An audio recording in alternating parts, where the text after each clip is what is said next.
गुजरात के वडोदरा में केंद्रीय वित्त मंत्री निर्मला सीतारमण की उपस्थिति में कई कार्यक्रमों के आयोजन किए गए। लोकसभा चुनाव के माहौल के बीच केंद्रीय वित्त मंत्री निर्मला सीतारमण आज गुजरात दौरे पर रहे। इस दौरान उन्होंने वडोदरा में कई कार्यक्रमों में शिरकत की। वडोदरा की hotel grand Mercure Vadodara Surya palace में भारतीय जनता पार्टी वडोदरा महानगर द्वारा अन्य भाषा भाषी सेल द्वारा कई कम्युनिटी के लोगों के साथ निर्मला सीतारमण रूबरू हुई। इस मौके पर वडोदरा के प्रभारी गोवर्धन झड़फिया, सांसद रंजनबेन भट्ट, गुजरात विधानसभा के मुख्य दंडक बालकृष्ण शुक्ल, मेयर पिंकी सोनी, भाजपा अध्यक्ष डॉक्टर विजय शाह, विधायक मनीषा वकील और नगर सेवकों की उपस्थिति रही।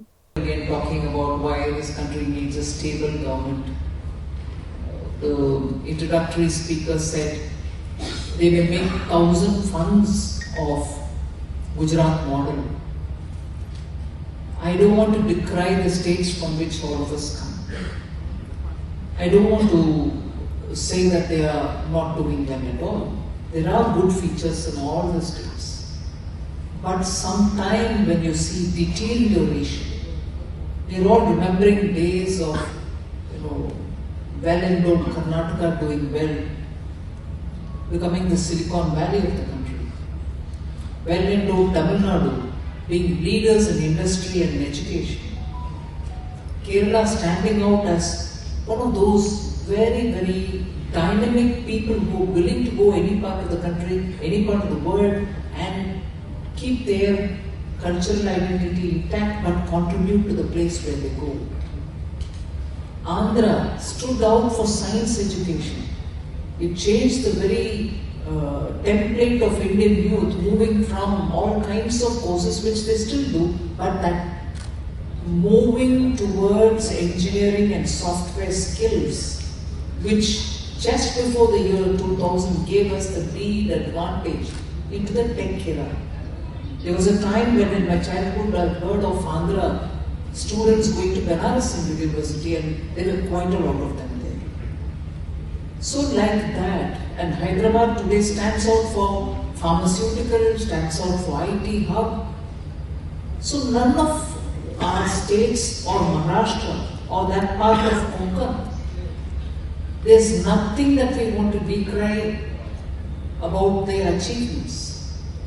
But what worries me is, in between where there are regimes which think that they have a formulation so distinctly different from the rest of the country and they can lead the people the way in some idiosyncratic ways, leading to, as they say, 2 steps forward, 1 step backward. There seems to be some progress, but you're taking them backward, somewhat in many aspects in Kerala.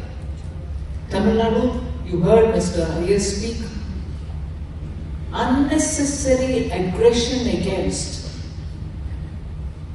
Hindus, mocking them, taunting them, making fun of them, provoking them, but even then not getting the desired result. In that, nobody's coming out and taking out their anger in the common place. But yet they stand out for their hatred. So, in this kind of environment, we need states which are going to be similar in the way in which people and the state's development takes precedence. Profligacy of any kind, using public money for certain kind of promises which are not sustainable through your budget.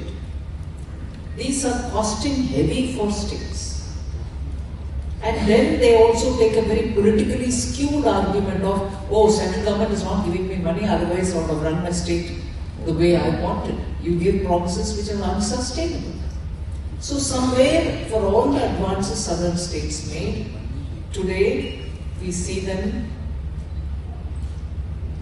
unjustifiably taking decisions and taking steps which are not in the favor of the people who are looking to be part of this national development, who are looking to be part of the Samarthkal, who are looking to contribute towards growth for India, who are looking to see how development, when it has, that effect, like a waterfall, When development reaches higher and higher levels, you get everyone to benefit from it.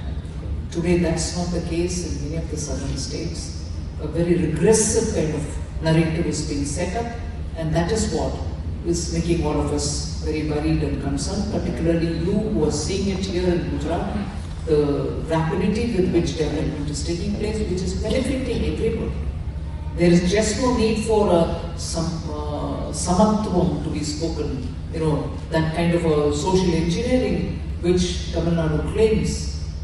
It's heartbreaking when you see, in spite of all the samatvam that they spoke, human feces, waste being mixed in drinking water in a village.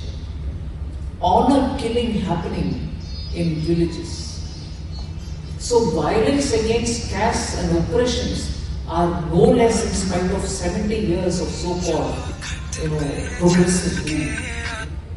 Whereas you find that once development actually reaches a certain height and spillovers and the trickle-down effort, when the trickle-down effect reaches people, development happens to all communities and all sections. So that is the kind of agenda Prime Minister Modi is talking about. That is why he is confident to say 2047, we can take India to be a developed country. And that is why he says it has to happen with Sabka Prayas. The government is not going to come and say, do this, do that. Everybody has to contribute it towards it on their own. Vadodara के उद्योगपतियों से भी केंद्रीय वित्त मंत्री निर्मला सीतारमण रूबरू हुई और उद्योगपतियों से भारत की अर्थव्यवस्था पर चर्चा की। इस मौके पर उद्योगपतियों के सवालों के जवाब भी वित्त मंत्री निर्मला सीतारमण ने दिए। निर्मला सीतारमण ने 2047 तक भारतीय अर्थतंत्र को मजबूती देने पर भी अपने विचार व्यक्त किए।